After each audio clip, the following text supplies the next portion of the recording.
நாம இன்னைக்கு கோவக்காய் தொக்கு தான் பண்ண போறோம். தொக்கு பண்றதுக்கு மிக்ஸி ஜார்ல ஒரு துண்டு தேங்காய் கட் பண்ணி சேர்த்துக்கலாம். கொஞ்சமா சோம்பு, தண்ணி சேர்த்து அரைச்சு தனியா எடுத்து வச்சுக்கலாம். அடுப்புல கடாய் வச்சு எண்ணெய் ஊத்தி, ஒரு 1/4 கிலோ அளவுக்கு கோவக்காய் சேர்த்து ஒரு 5 நிமிஷம் நல்லா ஃப்ரை பண்ணி தனியா எடுத்து வச்சுக்கலாம்.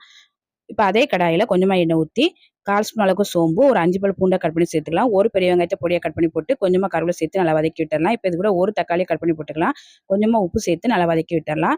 இப்ப தக்காளி, வெங்காயம் நல்லா வதங்குனதும் 1 ஸ்பூன் அளவுக்கு மிளகாய் தூள், 1/4 ஸ்பூன் மஞ்சள் தூள், 1 ஸ்பூன் மல்லித்தூள், 1 ஸ்பூன் குழம்பு தூள், 1/2 ஸ்பூன் கரம் மசாலா தூள் சேர்த்து நல்லா கலந்து விட்டுறலாம். இப்ப 1/2 டம்ளர் அளவுக்கு தண்ணி சேர்த்து கலந்து விட்டு ஒரு 2 நிமிஷம் நல்லா வேக வச்சுக்கலாம். ஒரு 2 நிமிஷம் நல்லா வெந்ததுக்கு அப்புறமா ஃப்ரை பண்ணி வச்ச கோவக்காய் சேர்த்துக்கலாம். தேவையான உப்பு சேர்த்து நல்லா கலந்து விட்டு மூடி போட்டு ஒரு 5 நிமிஷம் நல்லா வேக வச்சிடலாம். ஒரு 5 நிமிஷம் நல்லா வெந்ததுக்கு அப்புறமா அரைச்சு வச்ச தேங்காய் விழுது சேர்த்துக்கலாம். தேங்காய் விழுது சேர்த்து கலந்து விட்டு மூடி போட்டு ஒரு 5 நிமிஷம் நல்லா வேக வச்சிடலாம். ஒரு 5 நிமிஷமா நல்லா வெந்து ரொம்ப டேஸ்ட்டான கோவக்காய் தொக்கு ரெடி ஆயிருச்சு.